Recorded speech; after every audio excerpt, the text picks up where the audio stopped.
नामपल्ली के रुकन असम्बली माजिद हुसैन ने आज तेलंगाना असम्बली में मंशियात के इस्तेमाल में इनके हल्के में इजाफे पर तशवीश का इजहार किया। माजिद हुसैन ने हुकूमत को इस जानिब तवज्जो दिलाते हुए कहा कि पुलिस की जिम्मेदारी है कि ऐसे गांजा इस्तेमाल करने वालों के खिलाफ सख्ती करें। उन्होंने कहा कि सस्ता नशा करने वाले मासूम अफराद को निशाना बना रहे हैं, लेकिन पुलिस देखकर अनदेखा कर रही है। क्या पुलिस की जिम्मेदारी नहीं है कि इन्हें पकड़े और इन पर काबू पाया जाए? रुकन असम्बली माजिद हुसैन ने ऐवान असम्बली और स्पीकर से सवाल किया कि क्या ईगल टीम की जिम्मेदारी सिर्फ फार्म हाउस और पब्स पर रेड करने की है और मोहल्लों में फैले हुए मंशियात के रैकेट्स को नज़रअंदाज करें। उन्होंने हुकूमत से मुतालबा किया कि इनके हल्के में इस तरह की गैरकानूनी हरकतों पर फौरी रोक लगाया जाए। पेश है इस खुसूस में तेलंगाना असम्बली में माजिद हुसैन के ख्यालात। Bureau report siyaasat.com। स्पीकर साहब, मैं तहे दिल से आपका शुक्रगुजार हूं कि आपने जीरो ओवर में हमें अपने कॉन्स्टिट्यूंसी के ताल्लुक से बात करने का मौका दिया। सर, मैं यहां पर आपके सामने एक जो तकलीफ मेरी कॉन्स्टिट्यूंसी में बेइंतहा फैल रही है और जिससे गरीबों को बेइंतहा तकलीफ हो रही है, वो आपके सामने रख रहा हूं और मैं उम्मीद करता हूं कि हुकूमत इस तकलीफ को दूर करने की पूरी जोर कोशिश करेगी। सर, जब भी मैं पेपर्स में देखता हूं कि ईगल टीम कहीं फार्म हाउसेस पे रेड कर या बड़े पब्स में या बड़े क्लब्स में रेड कर बड़े बड़े लोगों को पकड़ती है, रंगे हाथों पकड़ती है और उनके जेल के सलाखों के पीछे भेजती है।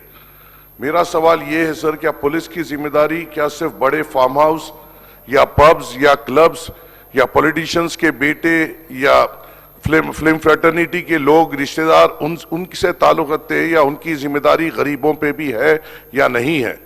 क्योंकि मुझे नहीं दिखता कि ये पुलिस अपना काम ड्रग्स के ताल्लुक से उन गरीब इलाकों में काम कर रही है जहां पे उनको करना चाहिए।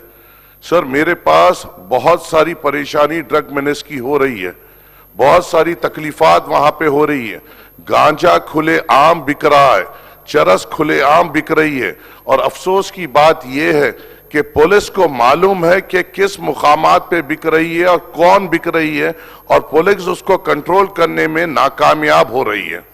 इससे हम क्या सबक ले सर, हमारे पास जो मल्लापल्ली में सादत ग्राउंड हो या मल्लापल्ली में भारत ग्राउंड हो या मुजाहिद ग्राउंड हो या इसके अतराफ के अकनाफ के इलाके आसिफ नगर इलाका हो या फसलानसर ईदगाह इलाका हो या कोई ग्रेवयार्ड हो नामपल्ली में या कोई प्लेग्राउंड हो या कहीं भी ओपन स्पेसेस हो, हर तरीके से ये ड्रग मेनेस फैल रहा है। और जो सस्ता ये शौक करते हैं गांजा, चरस का और वाइटनर का, ये लोग वहां पर शरीफ लोगों का और गरीब लोगों का जीना दुश्वार कर रहे हैं।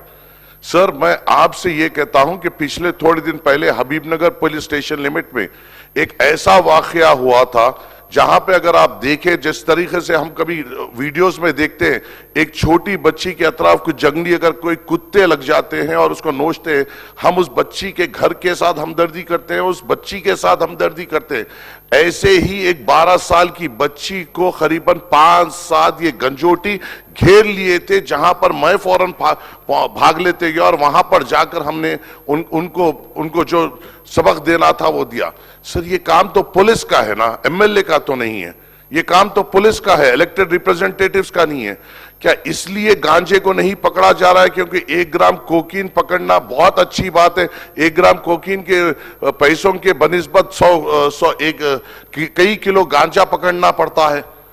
पुलिस को अपनी शोहरत के साथ साथ गरीबों के लिए भी काम करना पड़ेगा। सर, मुझे तो कहीं फर्क नहीं दिख रहा। मैं हर प्लेटफॉर्म पर, चाहे कौन से भी पुलिस अहदेदारों के सामने, मैंने गांजा के ताल्लुक से, हमारी कॉन्स्टिट्यूंसी नामपल्ली के ताल्लुक से एक स्पॉट आइडेंटिफाई करते हुए पुलिस महकमे को दिया, मगर अफसोस की बात है एक भी जगह पे कुछ काम नहीं हो रहा है। और अफसोस की बात तो यह है सर कि पुलिस गरीब को डराती है और पुलिस गंजोटियों से डरती है। जब गंजोटी को पकड़ रही है, वो अपने हाथ से, वो ब्लेड से अपने हाथों पे मार रहा है और पुलिस ये डर के छोड़ दे रही है, अरे हमारी कस्टडी में इसको कुछ हो जाएगा तो हम सस्पेंड हो जाएंगे। पुलिस उसको लॉकअप में नहीं डाल रही है ये सोचकर अगर ये नशे की हालत में अपने आप को कुछ कर लेगा तो हमारी नौकरी चली जाएगी। ऐसा डरपोकपना सिर्फ गंजोटियों के साथ सब, फिर गरीब के ऊपर तो पूरी तौर में आते हैं और जुल्म करते हैं, गरीब को डराते हैं और गंजोटियों से डरते हैं सब। ये कौन सा कानून वाले हैं सर?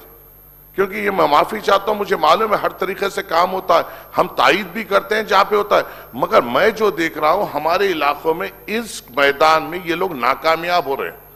मैं अपनी जानिब से, हमारी पार्टी की जानिब से, मैंने कई इलाकों में गवर्नमेंट के दिए हुए फंड से नहीं सर, या दूसरे अपने जेब के फंड से सीसीटीवी कैमरेज भी लगाए, मगर ये लोग को भी तो काम करना पड़ेगा।